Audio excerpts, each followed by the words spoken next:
Hello everyone.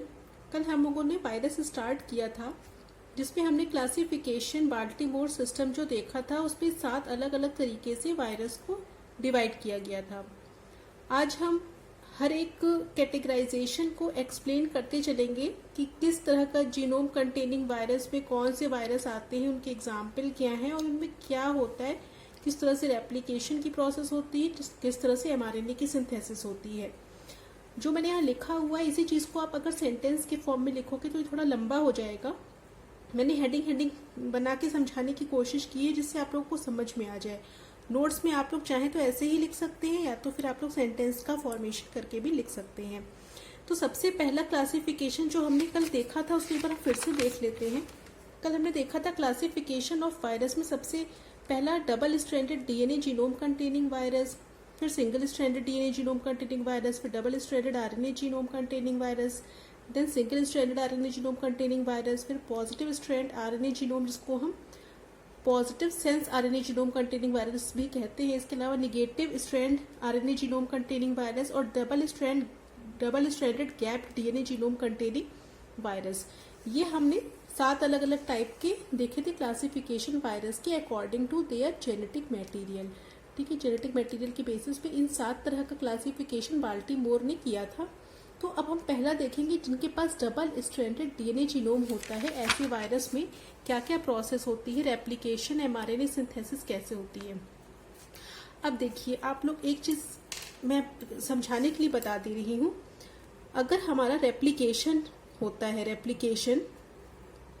तो replication में क्या होता है, जो हमारा डीएनए होता है उसी की आइडेंटिकल कॉपी डीएनए की बन जाती है। अगर डबल स्ट्रैंडेड है तो दोनों स्ट्रैंड में साथ में रेप्लिकेशन शुरू होता है और डबल स्ट्रैंडेड हमारा डीएनए बन जाता है। तो हमारी कंडीशन हो गई, ठीक है। लेकिन अगर वायरस है, वायरस का अगर सिंगल स्ट्रैंडेड है तो पहले वो डबल स्ट्रैंडेड बनेगा, फिर सिंगल स्ट्रैंडेड हो जाएगा, फिर डबल स्ट्रैंडेड, फिर सिंगल स्ट्रैंडेड, ऐसे साइकिल चलती रहती है, तभी उसका रेप्लिकेशन हो पाता है। एक सिंगल स्ट्रैंडेड का ही रेप्लिकेशन नहीं हो पाता, ये आप ध्यान रखिएगा। डबल स्ट्रैंडेड फॉर्म में होना जरूरी होता है, ठीक है।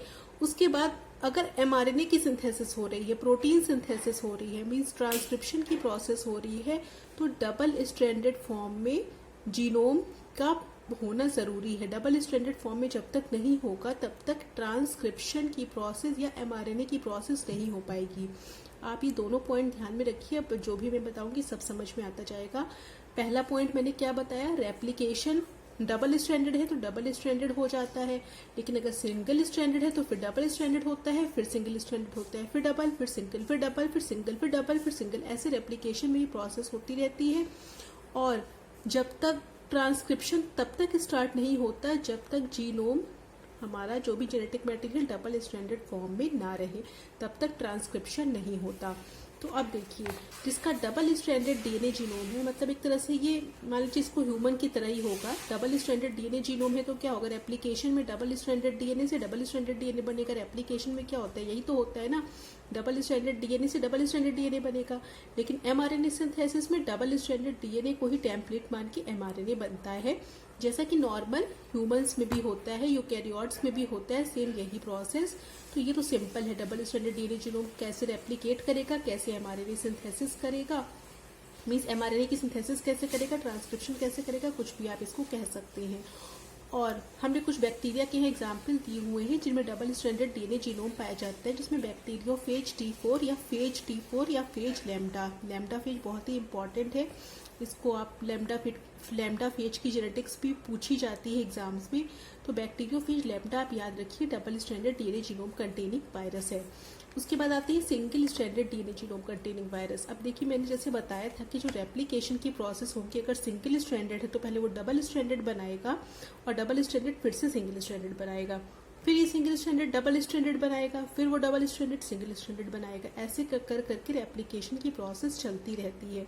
लेकिन जब एमआरएनए की सिंथेसिस होनी होती है तो सिंगल स्ट्रैंडेड डीएनए, इसका जो जीनोम है, ये डायरेक्ट क्या करेगा, एमआरएनए नहीं बना पाएगा। क्योंकि मैंने बताया था ना कि अगर एमआरएनए की सिंथेसिस होनी है या ट्रांसक्रिप्शन होना है तो डबल स्ट्रैंडेड फॉर्म में जीनोम का होना जरूरी है, ठीक है।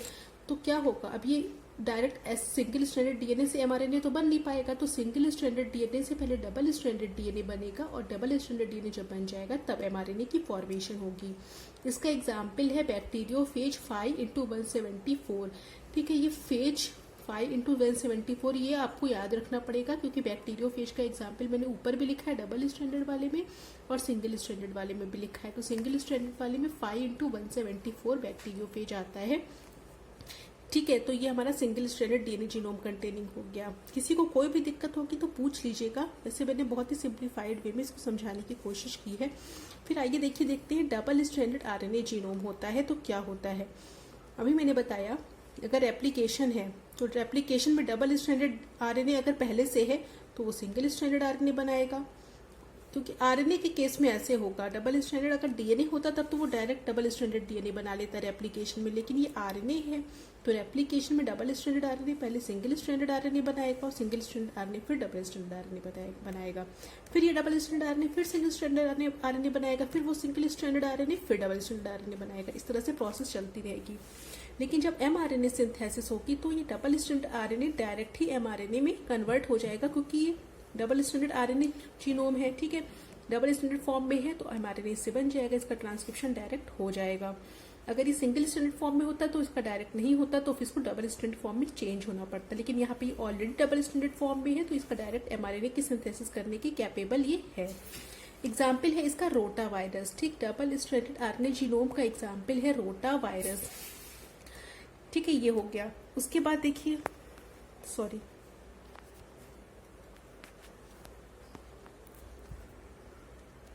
उसके बाद देखिए plus strand RNA genome containing virus. Plus strand RNA genome containing virus में रेप्लिकेशन जब होगा तो उसका आरएनए प्लस स्ट्रैंडेड है। अब आप लोग कहेंगे प्लस स्ट्रैंडेड आरएनए क्या होता है। देखिए, जैसे मान लीजिए कि हमारा ये आरएनए है, ठीक है, मान लीजिए डबल स्ट्रैंडेड आरएनए है, कंडीशन मान लीजिए कि डबल स्ट्रैंडेड आरएनए है। ठीक है, इस डबल स्ट्रैंडेड आरएनए से बनेगा एमआरएनए ट्रांसक्रिप्शन की प्रोसेस में, ये एमआरएनए है।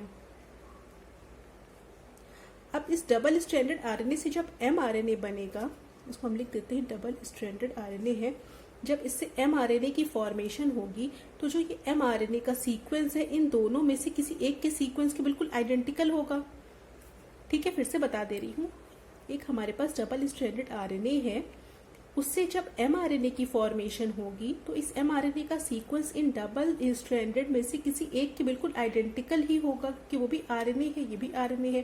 तो इन दोनों में से कोई एक को कॉम्प्लीमेंट्री बना के ये बनेगा, लेकिन जो दूसरा स्ट्रैंड है उसके तो ये बिल्कुल आइडेंटिकल होगा। तो एमआरएनए का सीक्वेंस जिस स्ट्रैंड के बिल्कुल आइडेंटिकल होता है उसको हम कहते हैं पॉजिटिव स्ट्रैंड आरएनए। ठीक है, ये प्लस आरएनए हो गया। और जिसका एमआरएनए कॉम्प्लीमेंट्री होता है या जिसका सीक्वेंस एमआरएनए के सीक्वेंस के अपोजिट होता है उसको हम कहते हैं निगेटिव स्ट्रैंडेड आरएनए। ठीक, ये आप पॉजिटिव और निगेटिव से यही मतलब है। तो इसमें जो plus strand RNA genome containing virus है वो एक ऐसे वायरस होंगे जिसका जो आरएनए बनता एमआरएनए बनता है वो सेम टू सेम उसके जीनोम जैसा ही होता है। मीन्स अगर मान लीजिए कोई हमारे पास पॉजिटिव स्ट्रैंड आरएनए है तो पॉजिटिव स्ट्रैंड का जो आरएनए सीक्वेंस होगा वो बिल्कुल उससे मिलता जुलता होगा, बिल्कुल उसी के सिमिलर होगा। ठीक है, तो उसी को हम कहेंगे एमआरएनए पॉजिटिव, मतलब जो आरएनए है वो पॉजिटिव स्ट्रैंडेड है। तो प्लस स्ट्रैंड आरएनए जीनोम क्या करेगा, रेप्लिकेशन करेगा, तो पॉजिटिव स्ट्रैंड क्या करेगा, निगेटिव आरएनए बनाएगा। जैसे मान लीजिए हमारे पास प्लस स्ट्रैंड आरएनए जीनोम है, ये हमारे पास प्लस स्ट्रैंडेड आरएनए जीनोम है। जब रेप्लिकेशन होगा तो ये डबल स्ट्रैंडेड फॉर्म में पहले आएगा ना, क्योंकि जो सिंगल होगा वो रेप्लिकेशन में डबल आएगा, फिर सिंगल होगा, फिर डबल होगा, ऐसे ही प्रोसेस चलेगी। तो अगर पॉजिटिव स्ट्रैंड आरएनए वायरस है तो रेप्लिकेशन से क्या बना लेगा, वो निगेटिव स्ट्रैंडेड आरएनए बना लेगा, इसके कॉम्प्लीमेंट्री बनाएगा ना, इसलिए हम उसको निगेटिव कहेंगे क्योंकि इसका सीक्वेंस इसके अपोजिट होगा, कॉम्प्लीमेंट्री होगा। तो अगर ये पॉजिटिव आरएनए है तो रेप्लिकेशन से निगेटिव बनाएगा और फिर जब इसका रेप्लिकेशन होगा तो ये फिर से पॉजिटिव बना देगा। ठीक है, ये निगेटिव फिर से पॉजिटिव बनाएगा। तो इसी तरह से पॉजिटिव निगेटिव की साइकिल चलती रहेगी। इसमें डबल स्टैंडर्ड फॉर्म में नहीं आएगा, केवल इसी तरह से साइकिल चलती रहेगी, प्लस माइनस ऐसे ही रेप्लिकेशन होता रहेगा। लेकिन जब mRNA सिंथेसिस होनी होगी तो पॉजिटिव स्ट्रैंड जो आरएनए है वो डायरेक्ट mRNA की तरह ही बिहेव करेगा, उसी से डायरेक्ट प्रोटीन की सिंथेसिस स्टार्ट हो जाएगी। इसीलिए इसका नाम plus strand RNA genome containing virus है। मीन्स जो ये आरएनए है वो खुद ही mRNA भी है, ये भी हम कह सकते हैं खुद mRNA ही है, उससे डायरेक्ट प्रोटीन सिंथेसिस हो सकती है। एग्जाम्पल है आपका पोलियो वायरस और tobacco mosaic virus. Tobacco mosaic virus important है क्योंकि इसी के थ्रू जो इवानोस्की है उन्होंने क्या किया था, वायरस की खोज की थी, डिस्कवरी की थी वायरस की। तो mRNA सिंथेसिस आपको प्लस स्ट्रैंडेड आरएनए जीनोम में समझ में आ गया होगा, रेप्लिकेशन कैसे कैसे होता है, mRNA सिंथेसिस कैसे कैसे होती है। अब अगर यहाँ निगेटिव स्ट्रैंड आरएनए जीनोम होता तो क्या होता है, रेप्लिकेशन से निगेटिव पॉजिटिव बनता, फिर पॉजिटिव निगेटिव बनता, फिर निगेटिव पॉजिटिव, फिर पॉजिटिव, मतलब जो रहेगा उसका अपोजिट बनेगा और वो साइकिल चलती रहेगी। और mRNA सिंथेसिस में जो हमारा निगेटिव आरएनए होता है, ठीक है, जो निगेटिव आरएनए होता है वही हमारा mRNA की तरह बिहेव करता है, तभी हम उसको निगेटिव स्ट्रैंड आरएनए जीनोम कहते हैं। तो देखिए नेक्स्ट हमारा वही है निगेटिव स्ट्रैंड आरएनए जीनोम। इसमें क्या होता है, रेप्लिकेशन से निगेटिव स्ट्रैंड आरएनए जीनोम है, जीनोम में यही पाया जा रहा है, तो रेप्लिकेशन से पहले पॉजिटिव बनाएगा, फिर निगेटिव बनाएगा, फिर पॉजिटिव बनाएगा, फिर निगेटिव बनाएगा। लेकिन mRNA सिंथेसिस भी जो निगेटिव स्ट्रैंड है वो डायरेक्ट mRNA की तरह बिहेव करेगा, तभी इसका नाम हम निगेटिव स्ट्रैंड आरएनए जीनोम कह रहे हैं। क्योंकि जो ये निगेटिव स्ट्रैंड है, मतलब इसका जो निगेटिव स्ट्रैंड है वही हमारा mRNA की तरह बिहेव कर रहा है, तो इसी के नाम पे इसका नाम निगेटिव स्ट्रैंडेड आरएनए जीनोम पड़ गया। मतलब जो स्ट्रैंड का नाम पड़ रहा है पॉजिटिव और निगेटिव, वो उसके mRNA के सीक्वेंस के बेसिस पे ही उसको नाम देते हैं, निगेटिव या पॉजिटिव। अगर उसका सीक्वेंस, अगर हमारा जो mRNA का सीक्वेंस है वो पॉजिटिव स्ट्रैंड के जैसा है तो हम उसको पॉजिटिव स्ट्रैंड आरएनए जीनोम कहेंगे, और अगर mRNA का sequence negative strand RNA genome के जैसा तो हम उसको निगेटिव आरएनए कहेंगे। इसका एग्जाम्पल है इन्फ्लुएंजा वायरस। ठीक है, तो ये अलग अलग तरीके के वायरस खोजे गए हैं और उनमें किस तरह से, उसमें पहले देखा गया कि किस तरह से प्रोसेसिंग हो रही है, किस तरह से रेप्लिकेशन और mRNA सिंथेसिस हो रही है, उसके बेसिस पे ही ये चीज़ें डिसाइड की गई हैं। ठीक है, तो इसको आप लोग देख लीजिएगा। उसके बाद आता है सिंगल स्ट्रैंडेड आरएनए जीनोम। अभी पॉजिटिव नेगेटिव वाली बात खत्म हो गई है। अब एक सिंगल स्ट्रैंडेड आरएनए जीनोम अगर है नॉर्मल, ना पॉजिटिव ना निगेटिव, तो वो क्या बनाएगा, रेप्लिकेशन में पहले सिंगल स्ट्रैंडेड से डबल स्ट्रैंडेड और फिर डबल स्ट्रैंडेड से सिंगल स्ट्रैंडेड, फिर सिंगल स्ट्रैंडेड से डबल स्ट्रैंडेड, फिर डबल स्ट्रैंडेड से सिंगल स्ट्रैंडेड, ऐसे कर करके बनाएगा। और जब mRNA सिंथेसिस होगी तो सिंगल स्ट्रैंडेड से नहीं हो पाएगी, तो सिंगल स्ट्रैंड पहले डबल स्ट्रैंड में चेंज होगा, फिर डबल स्ट्रैंड से mRNA की सिंथेसिस होगी। जैसे इसका एग्जाम्पल है रेट्रोवायरसेस, ठीक है, जिसमें आते हैं हमारे HIVs। ठीक, तो ये सिंगल स्ट्रैंडेड आरएनए जीनोम हो गया। जो मैंने आप लोगों को ये बात बताई थी कि जब तक डबल स्ट्रैंड फॉर्म में नहीं रहेगा तब तक mRNA की सिंथेसिस नहीं होगी, और जो रेप्लिकेशन होगा उसमें पहले 1 से 2 बनेगा, फिर 2 से 1 बनेगा, तब जब एक सिंगल जीनोम के फॉर्म में अगर है, सिंगल स्ट्रैंडेड के फॉर्म में, ये हमारे पॉजिटिव और निगेटिव स्ट्रैंड आरएनए जीनोम वाले में अप्लाई नहीं हो रही है, इस बात का ध्यान रखिएगा। ठीक है, उसके बाद आता है double stranded gapped DNA genome. अब ये क्या होता है, मतलब डबल स्ट्रैंडेड तो है लेकिन गैप्ड है डीएनए जीनोम। इस तरह का अगर होता है तो देखिए उसमें होता क्या है कि एक जीनोम अगर डबल स्ट्रैंडेड है, डबल स्ट्रैंडेड देखिए ये है, इसमें तो एक सर्किल पूरा है, दूसरा सर्किल पूरा नहीं है। जो सर्किल पूरा होता है उसको हम नेगेटिव स्ट्रैंड कहते हैं, जो सर्किल पूरा नहीं होता उसको हम इसे पॉजिटिव कहते हैं। क्यों पॉजिटिव निगेटिव कह रहे हैं, क्योंकि जो इसका mRNA बनता है उसका जो सीक्वेंस होता है वो यही होता है जो इसका पॉजिटिव वाला सीक्वेंस है, इसीलिए हम इसको पॉजिटिव कह रहे हैं। ठीक है, तो ये पॉजिटिव का मतलब यही होगा कि mRNA का सीक्वेंस इस वाले स्ट्रैंड की जैसा होता है, इसके जैसे कॉम्प्लीमेंट्री होता है, इसलिए इसको निगेटिव कह रहे हैं। तो जो जैसे हेपेटाइटिस बी वायरस है, हेपेटाइटिस बी वायरस में double stranded gapped DNA genome होता है, तो इस तरह से हमारा जीनोम इस तरह का होता है। तो सबसे पहले इसमें क्या होगा, ये जो हमारा पॉजिटिव वाला जो आधा अधूरा है वो पहले पूरा होगा, पूरा होने के बाद एक क्लोज सर्कुलर डीएनए बनाएगा।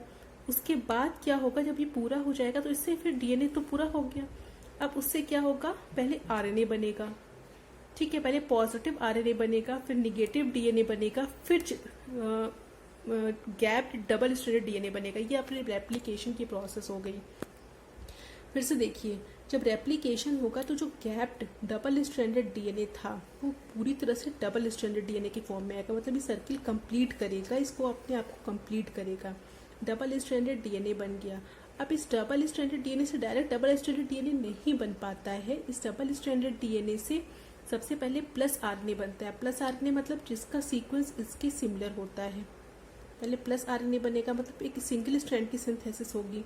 उसके बाद फिर निगेटिव वाला पार्ट भी आ जाएगा, तो निगेटिव डीएनए बन जाएगा। जब डबल स्ट्रैंडेड डीएनए से पहले पॉजिटिव आरएनए बनेगा, फिर निगेटिव वाला डीएनए बनेगा, और उसके बाद फिर गैप डबल स्ट्रैंडेड डीएनए बन जाएगा।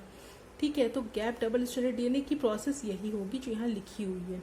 ठीक है, अब एमआरएनए सिंथेसिस इसमें कैसे होगी? जो गैप डबल स्ट्रैंडेड डीएनए होगा वो पहले पूरा डीएसडीएनए बनाएगा, और फिर वो पूरा डीएसडीएनए एमआरएनए की सिंथेसिस करेगा, जैसे और हर जगह हो रही थी कि जो भी डीएनए है वो डबल स्ट्रैंडेड फॉर्म में आएगा, या आरएनए है तो डबल स्ट्रैंडेड फॉर्म में आएगा, और उससे एमआरएनए की सिंथेसिस होगी। तो ये तो सिंपल है। इसका रेप्लिकेशन वाला पार्ट आप लोगों को थोड़ा याद करना पड़ेगा, ये बहुत ज़्यादा सिंपल नहीं है कि पहले जीडीएस डीएनए से पहले डबल स्ट्रैंडेड डीएनए बनेगा, फिर पॉजिटिव आरएनए बनेगा, फिर निगेटिव डीएनए बनेगा, फिर गैप डबल स्ट्रैंडेड डीएनए की फॉर्मेशन होगी। ठीक है, इसकी प्रोसेस, इसकी मैकेनिज्म कैसी है, इसमें आप लोगों को बहुत ज़्यादा जानने की ज़रूरत नहीं है। ये बस आप लोग इसको इतना याद कर लीजिएगा कि रेप्लिकेशन की प्रोसेस कैसे होती है। ठीक है, तो ये, और इसमें डायग्राम बना दीजिएगा, सिंपल सा इसका डायग्राम है। ठीक है, जीनोम है हमारे हेपेटाइटिस बी वायरस का, इसी तरह से होता है। जब आप हेपेटाइटिस बी वायरस देखोगे उसका जीनोम आधा अधूरा ही एक स्ट्रैंड होगा, एक स्ट्रैंड कंप्लीट होगा। और एक चीज़ इसमें आपको ये बनानी है, जो कंप्लीट स्ट्रैंड होगा वो भी एक जगह से कटा हुआ होगा, खुला हुआ होगा, निग्ड होगा। ठीक है, तो मैंने इसमें पूरा बना दिया, आप लोग इसमें आधा कटा हुआ बनाना, मतलब इस तरह से छोड़ देना गैप। ठीक है, उसके बाद इसको पूरा करना। तो ये हमारा double stranded gap DNA genome हो गया। तो अभी आज के लिए हम लोग इतना क्लासिफिकेशन नहीं रखते हैं, क्योंकि इससे ज़्यादा पढ़ेंगे तो बहुत कंफ्यूजन हो जाएगा। ये तो हमारा जीनोम के बेसिस पे क्लासिफिकेशन हो गया। कल हम देखेंगे कैप्सिड और इन्वेलप के बेसिस पे किस तरह से वायरस का क्लासिफिकेशन होता है, उसके एग्जाम्पल क्या क्या है। देखिए, एग्जाम्पल बहुत मेन है। अगर आप नॉर्मल एग्जाम देने जाते हो AKTU का, तो उसमें तो आप लिख दोगे, केवल एग्जाम्पल नहीं लिखोगे तो भी काम चल जाएगा। लेकिन एग्जाम्पल आप लोगों की जो ICMR के एग्ज़ाम्स होते हैं, गेट के एग्ज़ाम होते हैं, DBT के एग्ज़ाम्स होते हैं, उन सबके लिए बहुत इंपॉर्टेंट है। एग्जाम्पल्स को अच्छे से याद करो, तो कम से कम इसमें जितने एग्जाम्पल लिखे हैं उतना तो आप लोग याद कर ही लीजिएगा। बाकी अगर आप लोगों को और याद करने का मन हो तो और भी आप लोग एग्जाम्पल देख के याद कर सकते हैं। इसको लिख लीजिएगा, नोट कर लीजिएगा। कल हम नेक्स्ट टॉपिक देखेंगे कि इनका क्लासिफिकेशन प्रोटीन और इन्वेलप के बेसिस पे कैसे किया जाता है। तो आज के लिए इतना ही रखते हैं बच्चों। Thank you.